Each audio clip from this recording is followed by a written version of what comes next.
friends. Welcome to Flosstube and Variety Show number... I have no idea what number it is. You'll know because you will have seen the opening card, but whenever it is, this is Friday, May 19th. That's what it is, 2023. You might be guessing that I'm not as prepared as I should be. In fact, I haven't even created a description box for this video. But I have some plans of what I'm talking about. We'll see how that goes. I'm Emilie Williams in Chapel Hill, North Carolina.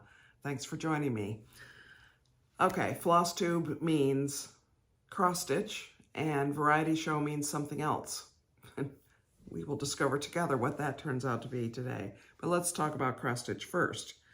The first thing I've been working on, so I haven't made a video in 2 weeks, and I thought I was going to make a video last week, but the day got away from me, Friday got away from me, and I wasn't in the mood, and since I had sort of vaguely prepared you all that I wasn't going to make a video, I thought I would just not make one, but here I am back.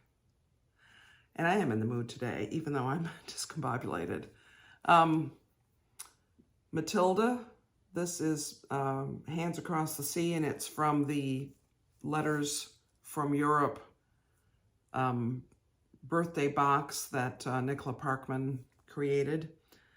And this is one of the France ones. I think there's just one France one, and this is it. I think that's right. Anyway, I'm doing this one in 103 silks, and this is 20 count Just the Ticket by Tabby Cat, and the J is not complete, so don't be worried that that's a weird way that it's laid out. No problem there, not a problem. So I just continued the alphabets. I think originally I was going to try to get down to where I could start doing some of the blue down here, but I decided that I would be disciplined and work all the way across and then make my way down. So that's my plan. And I have really 20 count Aida, which is what this is, 20 count Aida, is very nice to work on. This is sampler 193 by 2x2 Stitch Art, and I'm doing it on 16 count white Aida with DMC 777. And recent history, as you'll know, was that I had to rip out that center medallion and put it back in. And then since then, I've continued down here in this area, and I'm planning to work my way down. I just think this is stunning. I always enjoy working on it. And it's a good kind of project because since it's only one color of thread, it's just easier to focus on if there's other things going on. And because it's 16 count Aida, I don't feel like I need my most massive magnification. I can do it with the little table. Halo, I think, is the manufacturer of my little table, light and magnification.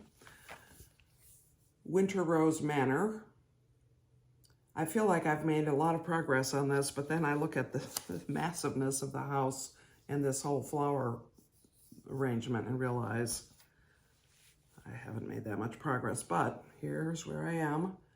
I've continued, sorry I didn't iron this, I really should have.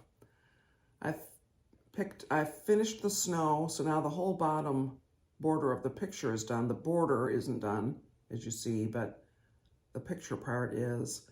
And I started up the house on the other side of the door. I think I actually didn't have the door finished the last time I showed this either.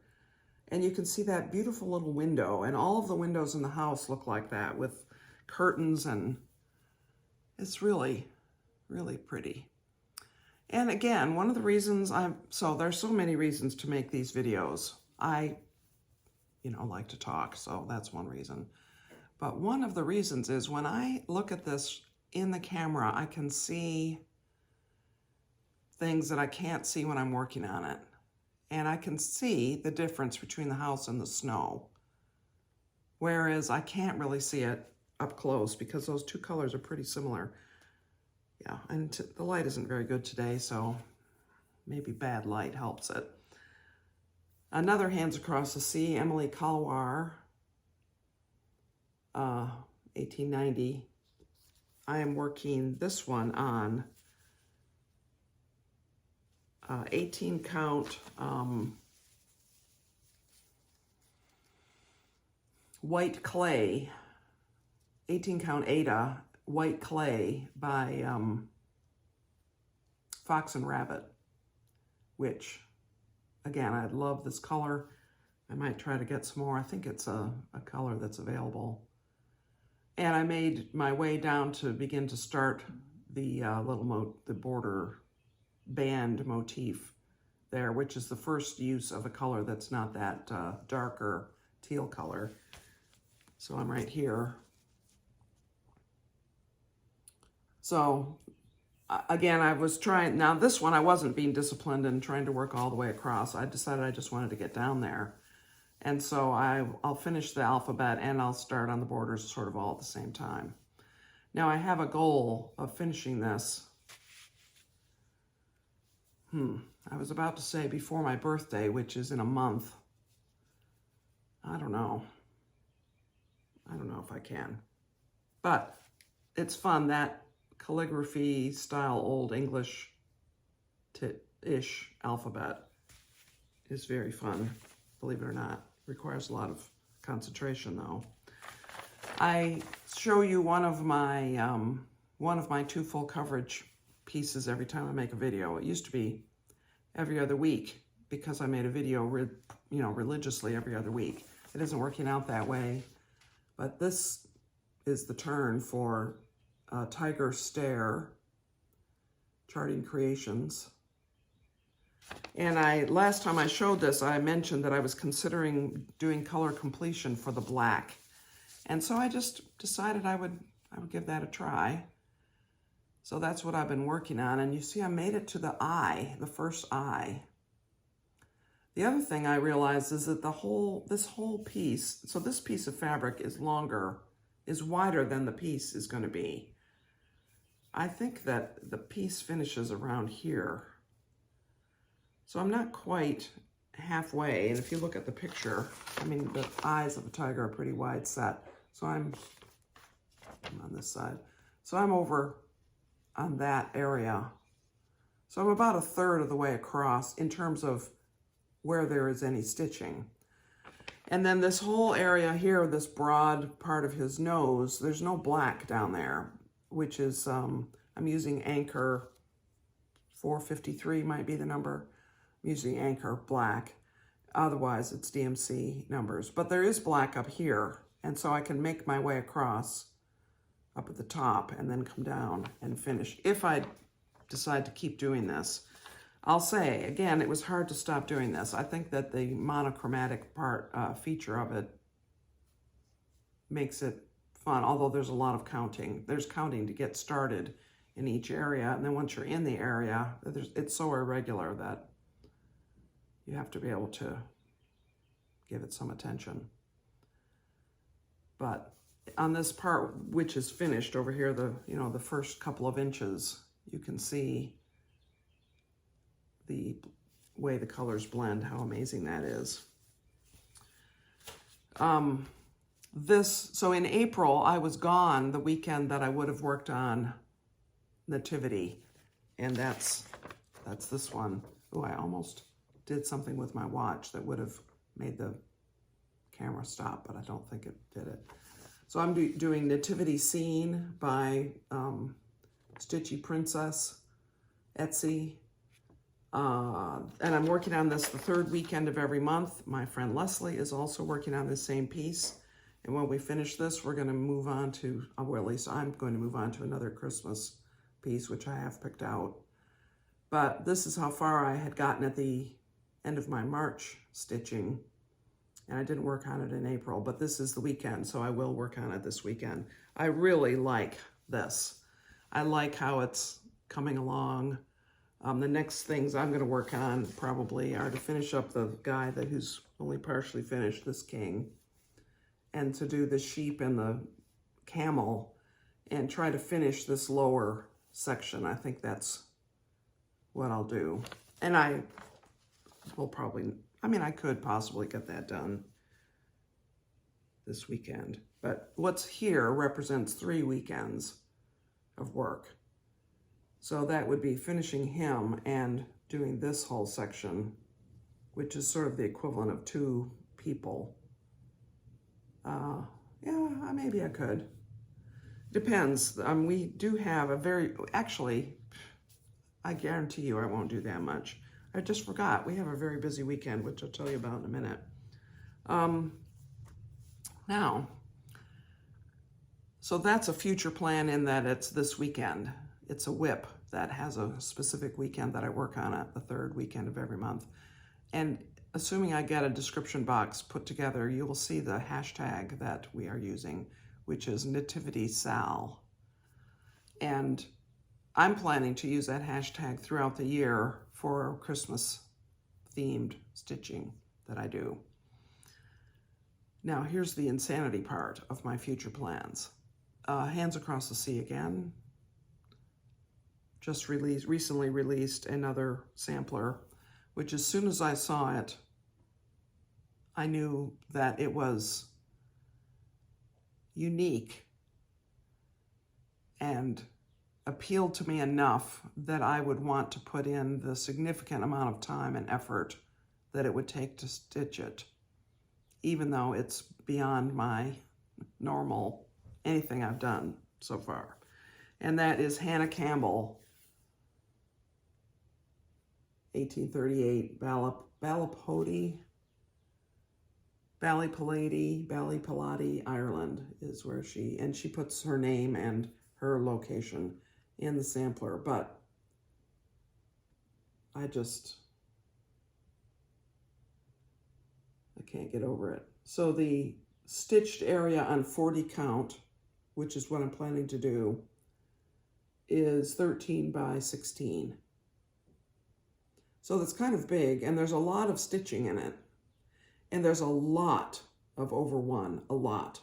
This whole, the letters in there, and a lot of that central area is over 1. And there are probably a dozen or more little tiny birds that are over 1. The bigger birds are not over 1. There's also some cross stitches which are not aligned normally. I've sort of examined the pattern. Well, I can't remember where they are, but they're offset. They're offset in order to create a symmetry in a motif. And there's, well, I'll show you that in a minute. And what else about it? I can't remember what else. Oh yes, there's some eyelet stitching, which I think this heart might be eyelets. And there may be some other eyelets, other places. I haven't fully examined the chart, but, and so not only is this the insane part and the 40 count linen with doing over 1, but the reason I'm doing 40 count linen is because I wanted to do it in the 103 silks, and I didn't want to use 2 strands of this in order to do it on bigger count. And we'll see. I may decide that that's insane, and then I'll get a bigger count piece of linen and use 2 strands and get more thread if I run out. But I got the threads too. Now this is, maybe I'll take it out of the bag. It's shiny. It's nice that it comes on a spool. It's accentuate. You see how shiny that is? And it's very fine. It's, you know, not bulky. I just saw the thread of it. Yeah, it's fine. It's multi-ply, so it's twisted. Can you see that? A little bit. Yeah. I mean, it'll probably be a little bit challenging to work with, but it appears in the windows, and I think the roof tiles, the windows for sure, and a flower. There's a flower somewhere that has it. And what, so the original was stitched on 36 count. Is that right? No, 28 count. Over 2.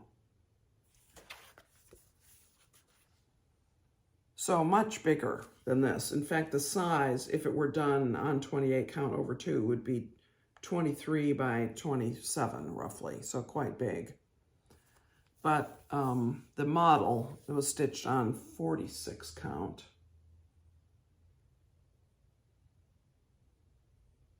Don't know.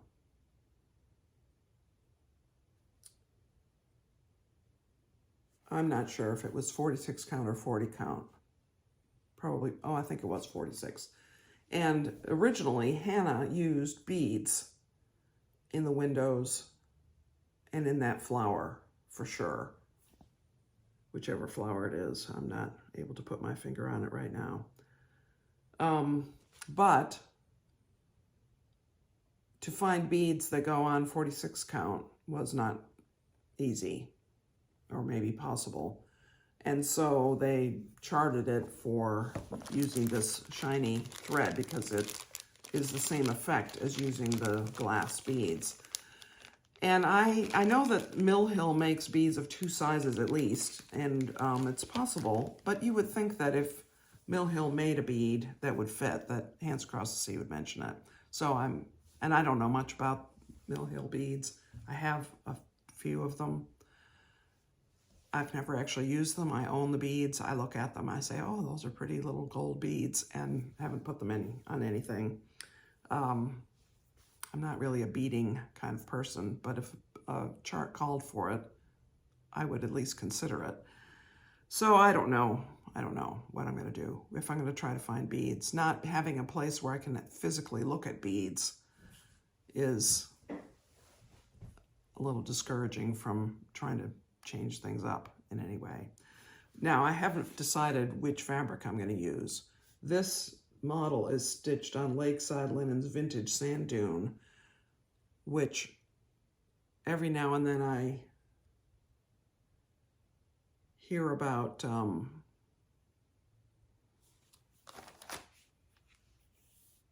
shortages or hard to get certain kinds of linen, and I don't remember if Lakeside is one of those or not. But I was actually thinking that, so it's sort of dark. The model is sort of dark, and I think I would rather it be lighter.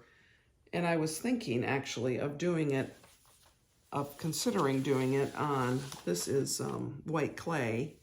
I'll just fold up so you can't see, you can only see the color, which is, I would have to sort of hold up my threads against the fabric and see what I thought. And as you know, if you've watched my videos, I don't like where threads disappear into the fabric, so I would want to definitely make sure that there was enough contrast. So I bought this, and because I bought the threads, I feel like it's practically started. Once I have the linen, I don't see a reason to not start it because I've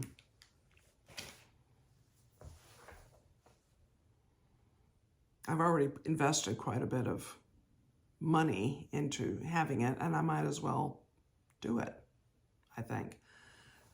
But I have to decide on the linen, and I think I will do it on linen because I need to do it. I want to do it on 40 count, and I don't think I could reasonably do it on 20 count Aida because of the over 1 stitching. So I think I'm committed to linen, which is fine. Now, have I ever done over 1 stitching? Yes. I haven't done very much of it. Now, So another thing I wanted to show you, so we're sort of out of the actual cross stitching. I did get some more fabric from, this is a possibility. This is Eureka. This is 18 count Aida, Eureka by Fox and Rabbit, and it's a little warm ivory off white color. It's not, I would say it's not mottled. It's very nice color. It's great to be able to get some of these hand-dyed things in Aida. And this is Saltbush, which is a sort of a gray. I would call it a gray. Again, not much modeling. Very nice color. 18 count Aida. Now, I'm not going to do Hannah Campbell on either of these, but they are nice. I'll do something on them, I'm sure. Possibly one of the letters from Europe. Well, either of those I think would probably look nice with some of those. So that's sort of the cross stitch part of what I wanted to tell you about today. So just some other little newsy things. One is I took the piano apart over the past couple of days. Now, the Lego models, there are people who have different ideas about them. One is you build it and then you have a shelf to display it, and then you pull it down and maybe play with it and put it back. And that isn't what I do, because I don't have a place to display something like that. And my goal in owning and building the Legos is the building of them, not the playing with them. Even the complex Technic sets, like my big crane and things like that, I'll operate it. I'll admire how the gearing works and the other moving parts work. But then I'm very happy to take it apart. I actually find taking it apart almost as interesting as putting it together, because it's sort of a lesson in how well designed Lego is. And if you have one of these complicated sets and you have a child that wants to actually play with it, don't be worried. It won't break. They're very strongly built, especially the more current ones. So that is one thing I spent a couple of days doing. Another thing that I have spent some time doing is I've been back and forth with my friend Joy about the next quilt that she wants me to make, and this is, I think, what we're settled on. Yes, it's curves, and I don't do curved piecing very much, but it's pretty big curves, and there's even a little template thing to cut the fabric. And I think I probably can do this. Cindy will help me. Will sort of give me tips. But this is a quilt for her son and future daughter-in-law, son and his fiance, I guess is the right expression, who are getting married on April 8th, 2024, which is the next total eclipse of the sun visible here in North America. So that's the reason for the quilt. So that's my deadline to finish it. And she is now working on fabric selection for that. So then the other thing is this book, The Languages of Tolkien's Middle-earth. So I bought this book a while ago, maybe 15 years ago. It was around the time of the movies coming out. It's copyright 1974. And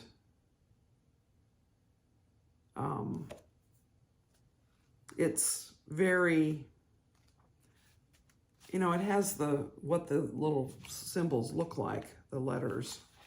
And it also has a glossary of words of Elvish, and I think it's Elvish and Dwarvish words that are in the writings of J.R.R. Tolkien, where we can discern what their meaning is. So she did quite a bit of research on it, but interestingly, she is a fan. She is not a scholar. She's not a linguist. But, she's an avid fan, and she put a lot of effort into it and got it published. So why do I have this and why am I showing you this? You may remember from when I finished the purple sampler, I was talking about that I was going to do for myself, a sampler that was going to fit in a certain spot in my living room. It was going to be quite large, and I wanted it to include things that represented things of my interest. And I was going to do it in a semi-improvisational way, the way I did, oh my goodness, sorry about my hair, the way I did Anne's purple sampler, which I am going to do. I've actually been thinking that the next step on that, maybe the next step is to purchase a piece of fabric that's the right fabric and big enough and all of that. And so what would be some things that I would put on it that I would actually want to work on, that I wouldn't just go to other patterns and say, oh, here's a nice bouquet of flowers, here's a nice border, that I would want to design or locate or chart from a photo or a silhouette or something. And one of those things would be the Elvish alphabet. Now, not because I speak Elvish at all, believe me, but because I love the Lord of the Rings books. And this Elvish alphabet is quite beautiful. Now, it isn't an alphabet. I don't think I would put the letters in any kind of order because Tolkien didn't imagine them as an ordered list of letters. He imagined them as symbols in more a linguistic style chart of letter sounds, and the dentals and the linguals and the labials and things like that. I'm trying to pull these words out of my memory. And so that's what he did. And in fact, in the appendix to The Lord of the Rings, I believe it's there, he gives a chart, which is just sort of a grid that shows the letter formations and which ones go in which families. As I recall, that's what he does. I haven't looked at that recently, but I thought I might reproduce that chart. Or I might try to find an Elvish phrase from the books that I resonate with in some way and put that in my sampler, but I would need to do some charting. Well, it so happens that Jacob, whose last name, well, he's Dutch, and I don't know how he pronounces his last name. It sort of looks, as I recall, it looks like de Graaf, but it's modern folk embroidery, and I'm sure you know. If you know anything about cross-stitch, you've encountered modern folk embroidery before. He recently released a chart of an Elvish, quote, the first two lines from Galadriel's, I guess it's a lament maybe, which he has, it's beautiful Elvish alphabet there. So what I might do is to either purchase that pattern in order to examine his charting of the letters, the Elvish characters, or just look at it and, not cheat and chart from it, but at least get an idea of how he formed those characters in little X's and, sort of use that as a starting point for me charting something. Now, I don't know that I'm interested in Galadriel's lament because it's longer than I would want to include probably, and it's not happy, it's not cheerful. And of all the things that are in The Lord of the Rings that are connected with the elves, that's not my favorite thing. And I certainly will not use the inscription on the One Ring because that's the evil thing that we're trying to get rid of. I will just add as an aside, back when those movies were very popular, I saw so many Facebook posts of people who were getting married and had their wedding rings were, replicas of the of the one ring, and I thought, whoa, that is just weird. You didn't really understand the point of those books and movies, did you? Yeah, that was funny. It's sort of like somebody who I won't say who it is, but somebody that Byron and I know. We went to their wedding. This would have been back in the 80s. And in the wedding pre-game music, the prelude music to the wedding, was a bunch of popular songs. A lot of them I didn't know because that's just how I am. But one of them I definitely did know. And as it was being played, I turned to Byron and said, would you consider this to be an appropriate wedding song? It was Yesterday. Yesterday, all my troubles seem so far away. Now it looks as though they're here to stay. Oh, I believe in yesterday. I'm not half the man I used to be. I mean, it was just, and so we started giggling, which, you know, at a wedding, it's okay to giggle. It's a little more awkward if you're giggling at a funeral or memorial service, but that was funny. Anyway, back to my sampler. So I'm going to try to find something that I can render into Elvish characters, or that is in Elvish characters that I can just copy and render into cross stitch, possibly using this book. I also want to put a Greek alphabet in my sampler because the study of New Testament Greek is something that's part of my life also.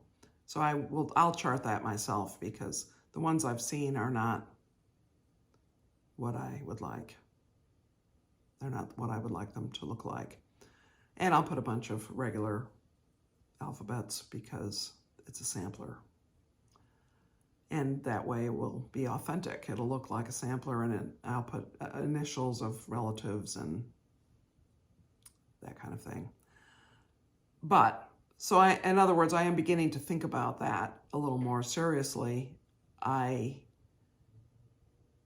It's the kind of thing, if I don't get going on it, it'll never get done because it's quite large. Of course, everything is. If you don't get going on it, it will never get done. Even the most brief thing, if you don't get going on it, it will never get done, right? But I imagine it will be quite large. And if I'm going to think of finishing it in my lifetime, I do need to get a little more serious about at least figuring out how to start it, where to start it, what will be, how much improvisation will be in it, and how much planned out stuff will be in it. So that's been on my mind lately. And I'm working on another quilt, and we're giving quilts back from a client that we worked on for a client this afternoon. We're giving them back. And, our son and daughter-in-law, I may have mentioned in a previous video that they bought some property in eastern Tennessee, and we're going to spend the weekend there, meeting their dogs and their chickens. They now have 10 chickens, which I believe they still have 10. They started with 10. But you know, in the rural,